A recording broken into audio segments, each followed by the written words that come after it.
मसीह के वचन को अपने हृदय में अधिकाई से बसने दो और सिद्ध ज्ञान सहित एक दूसरे को सिखाओ और चिताओ और अपने अपने मन में अनुग्रह के साथ परमेश्वर के लिए भजन और स्तुति गान और आत्मिक गीत गाओ।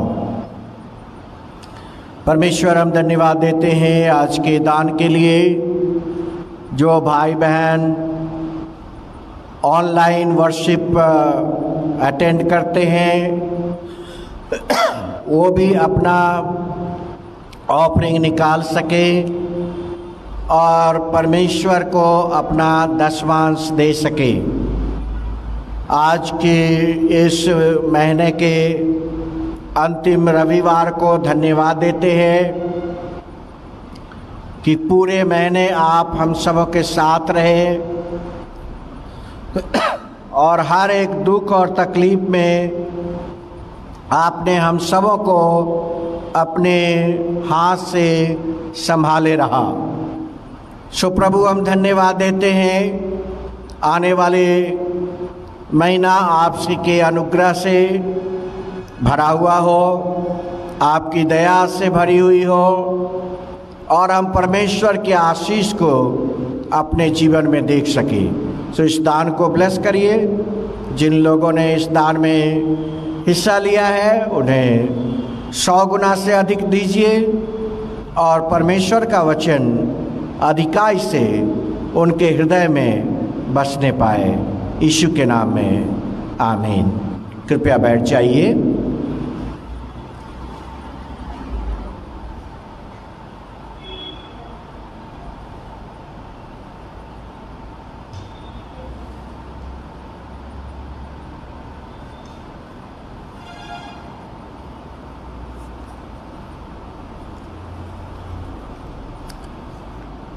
आइए हम परमेश्वर को धन्यवाद देंगे और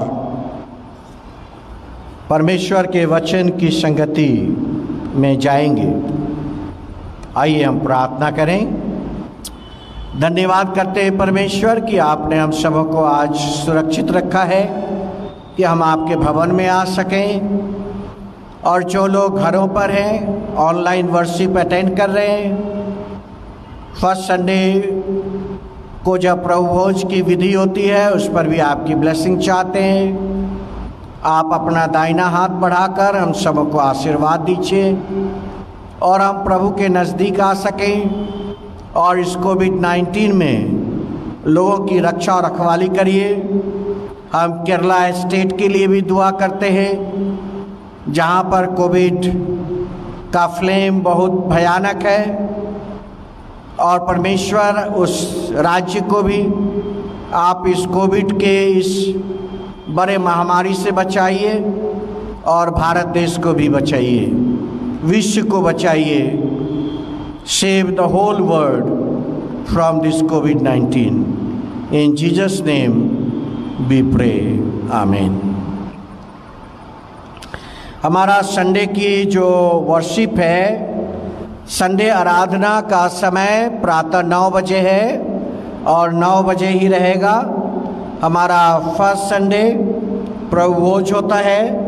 सो फर्स्ट संडे को हमारा प्रभु भोज होगा और क्वायर से भी रिक्वेस्ट है कि जो चर्च के क्वायर है वह फर्स्ट संडे के लिए अपना प्रैक्टिस शुरू करें। संडे स्कूल के लिए मैंने बताया था कि चर्च के टाइम में संडे स्कूल ना किया जाए। जो भी संडे स्कूल का सुपरिटेंडेंट है वह उनसे अनुरोध है कि वह आराधना के बाद ही संडे स्कूल करें या शाम में करें, जो भी समय उनको सूट करता है। लेकिन चर्च के समय में संडे स्कूल ना रखें क्योंकि guardians online mobile Sunday school में यूज़ करते हैं और वे चर्च वर्शिप से वंचित रह जाते हैं। इसीलिए उनसे अनुरोध है कि संडे स्कूल अपना चर्च जो है उसकी आराधना के बाद 11 बजे के बाद करें। God bless you. परमेश्वर आप सबों को आशीष दे। आज का जो वचन पढ़ा गया है आज की संगति के लिए, परमेश्वर का वचन, जीवित वचन, पवित्र बाइबल का वचन और जीवन की पुस्तक का वचन, और वह है साम चैप्टर 145, भजन संहिता 145 अध्याय। और यहाँ पर परमेश्वर का वचन लिखा है 5 पद, मैं तेरे आश्चर्य की महिमा के प्रताप पर और तेरे भांति भांति के आश्चर्य कर्मों पर ध्यान करूंगा। परमेश्वर का वचन कहता है परमेश्वर के ऐश्वर्य की महिमा, परमेश्वर के ऐश्वर्य की महिमा। बाइबल का वचन कहता है परमेश्वर ने मेरी बड़ी ताड़ना तो की है। कभी कभी परमेश्वर की ओर से भी हमारे लिए ताड़ना आती है। परमेश्वर का वचन कहता है कि परमेश्वर ने मेरी बड़ी ताड़ना तो की है, परंतु मुझे मृत्यु के वश में नहीं किया। सीट, परमेश्वर मृत्यु नहीं है। God is not death. God is life. Bible कहती है the wages of sin is death. पाप की जो मजदूरी है वह मृत्यु है। The wages of sin is death. So David chapter 1:1-8 में कहता है, वर्ष 19 में, मेरे लिए धर्म के दरवाजे खोल दो। हम प्रार्थना बहुत बातों के लिए करते, बच्चों की तरक्की के लिए, नौकरी के लिए, घर के लिए और बहुत बातों के लिए प्रार्थना करते हैं। प्रार्थना का विषय बहुत होता है हमारे लिए, लेकिन क्या कभी आपने प्रार्थना किया है कि हे ईश्वर हमारे लिए धर्म के द्वार खोल दो? Have you prayed for it? David is praying for it. Psalm 118 and verse 19, मेरे लिए धर्म के द्वार खोल दो। Open the gate of righteousness. धर्म का अर्थ इंग्लिश में है धार्मिकता। मेरे लिए धार्मिकता का द्वार खोल दो, मैं उसमें प्रवेश करके यह का स्तुति करूंगा। प्रिय भाइयों बहनों, धार्मिकता में प्रवेश करना यही हमारी प्रार्थना। This is our prayer. बहुत बातों के लिए प्रेयर करते हैं, इतनी आवश्यकता कभी खत्म नहीं होती हमारी। एक इच्छा पूरी होती है, दूसरा शुरू हो जाती है और यह चलता रहता है। परंतु हमने कभी क्या परमेश्वर से प्रार्थना किया है कि हमारे लिए धर्म के द्वार खोलो? हे ईश्वर, मैं इसमें प्रवेश करना चाहता हूं। I want to enter in the righteousness of God. परमेश्वर की धार्मिकता में मैं प्रवेश कर सकूं। और यहां पर Psalm 145 परमेश्वर का वचन कहता है, मैं तेरे ऐश्वर्य में महिमा के प्रताप पर और उसके भांति भांति के आश्चर्य कर्म पर ध्यान करूंगा। परमेश्वर के आश्चर्य कर्म पर ध्यान करना मेरे लिए धर्म के द्वार खोल दो। प्रिय भाइयों बहनों, परमेश्वर का वचन कहता है कि जब हम ईश्वर पर विश्वास रखते हैं तो हम उसकी धार्मिकता के हिस्सा बनते जाते हैं। When you believe in Jesus, slowly, partly you become the part of God's righteousness. परमेश्वर की धार्मिकता आप में आते चली जाती है। और इसीलिए दाऊद कहता है कि हे परमेश्वर, मैं तेरे ऐश्वर्य की महिमा और आश्चर्य कर्म पर ध्यान करूंगा।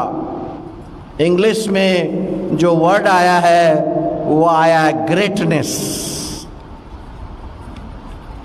Great is the lord and greatly to be praised, for his greatness is unsearchable. 3 पद में देखिए क्या लिखा है, यहोवा महान है और अति स्तुति के योग्य है और उसकी बड़ाई अगम्य है। अनसर्चेबल। मनुष्य की बड़ाई तो कुछ शब्दों के द्वारा आप कर सकते, कुछ अच्छे शब्द उनके लिए कह सकते हैं और वह समाप्त हो जाता है। परंतु जब परमेश्वर की बड़ाई आप करते हैं, when you praise God, वो कभी खत्म नहीं होता। परमेश्वर की बड़ाई कभी खत्म नहीं होता। मनुष्य की बड़ाई कुछ शब्दों में आप इंट्रोड्यूस कर सकते हैं, परंतु परमेश्वर की जो बड़ाई है, परमेश्वर की जो प्रेज है, वह खत्म नहीं होता। Psalm 145 verse 3, great is the Lord and greatly to be praised, and his greatness is unsearchable. God's greatness, ये आपके पर्सनल जीवन के अंदर आता है। God is great, ये आपका पर्सनल जीवन के अंदर आता है। This is not in the group system. कलीसिया ग्रुप है, एक झुंड है, एक समूह है, एक फेलोशिप है। बट जब आप कहते हैं कि गॉड इज ग्रेट, परमेश्वर महान है, तो इट बिकम्स पर्सनल। ये सामूहिक नहीं रह जाता, ये आपके लिए पर्सनल हो जाता है और आपके जीवन में इसकी उपस्थिति हो जाती है।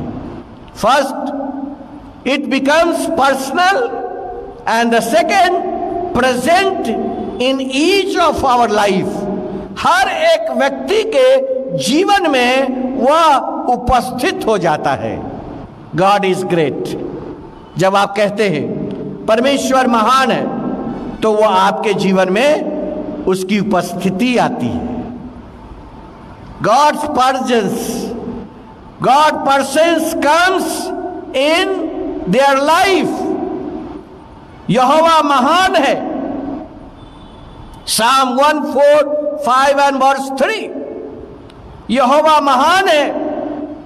जब आप कहते हैं God is great, तो यह आपके जीवन का पर्सनल, व्यक्तिगत हिस्सा हो जाता है। और दूसरा, यह आपके जीवन में उपस्थित हो जाता है। प्रिय भाइयों बहनों, यिर्मयाह चैप्टर 10 एंड वर्स 6, यिर्मयाह नबी की पुस्तक अगर हम निकाल लें, यिर्मयाह चैप्टर 10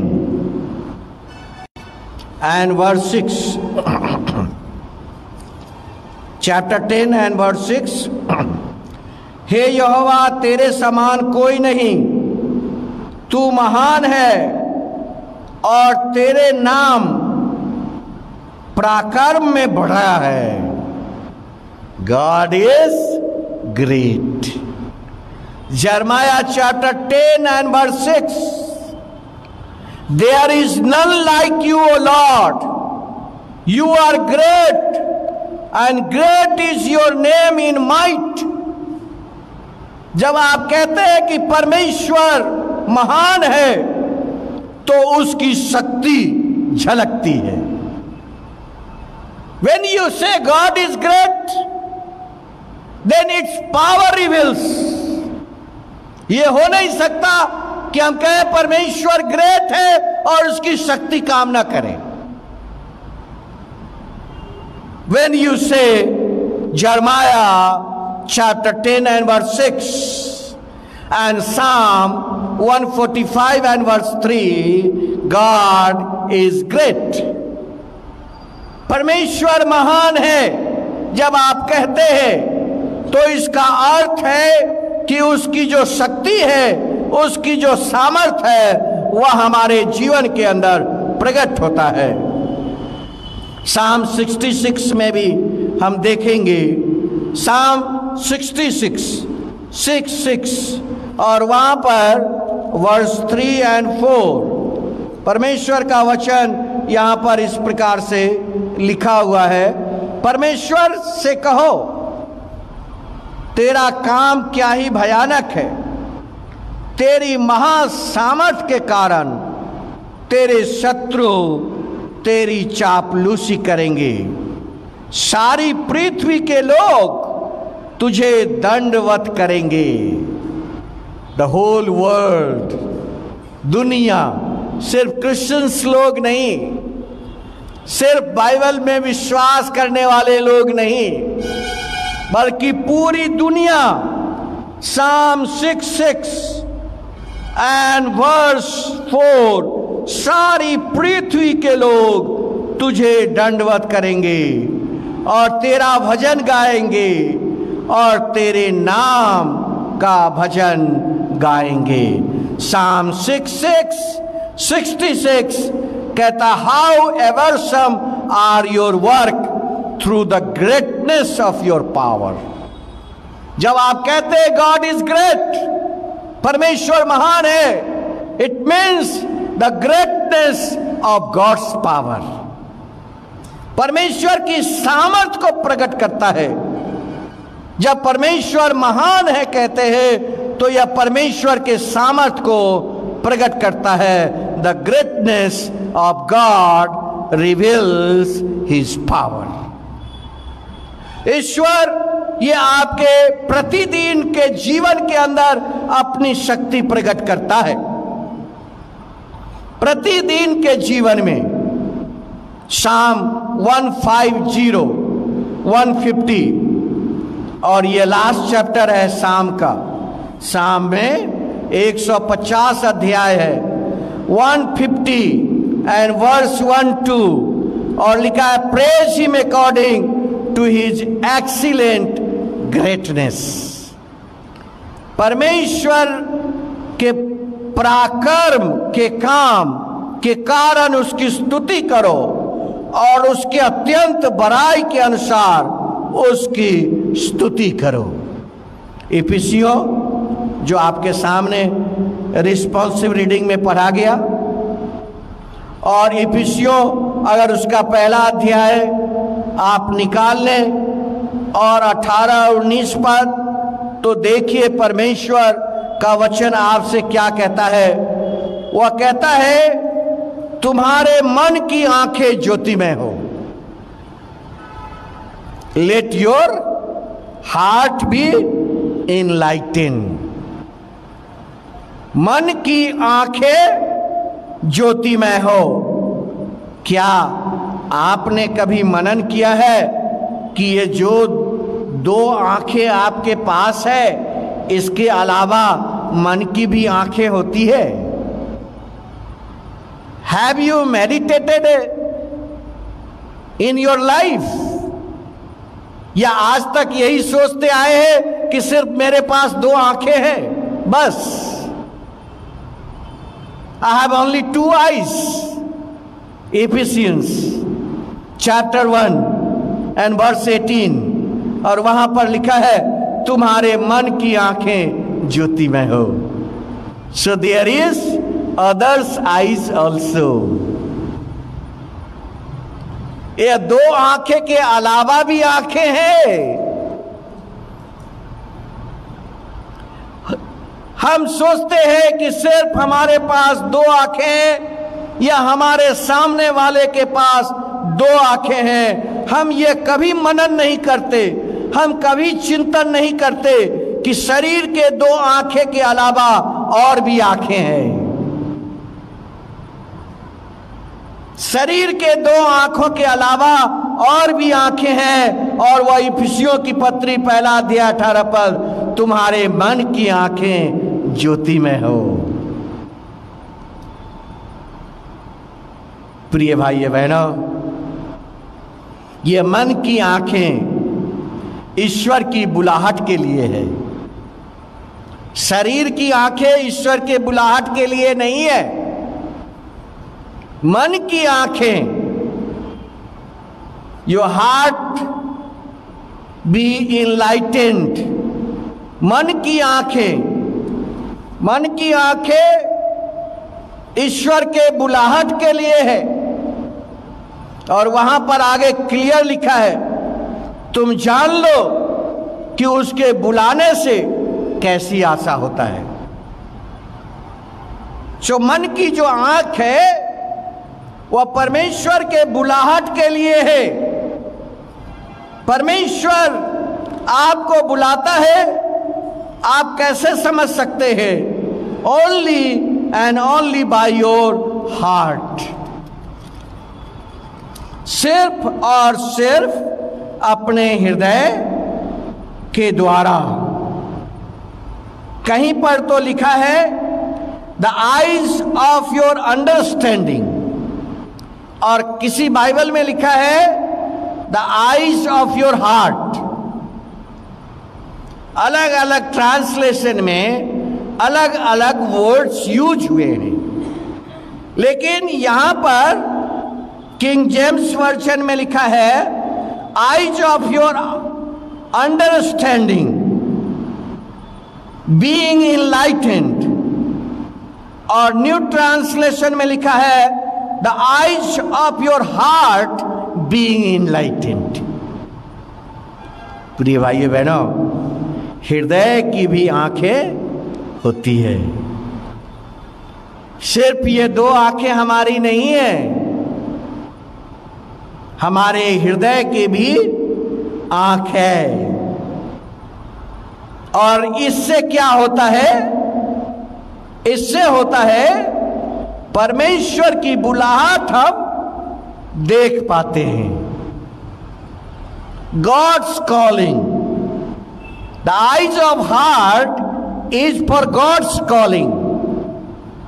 परमेश्वर के बुलाने की आवाज को हम सुन पाते हैं। और दूसरा है पवित्र लोगों में उसकी मीरास की महिमा का धन। मीरास में महिमा का धन। संसार का धन के बारे में तो हमने सुना है, संसार के धन के बारे में तो हमने सुना है, लेकिन उसके अलावा भी धन होता है।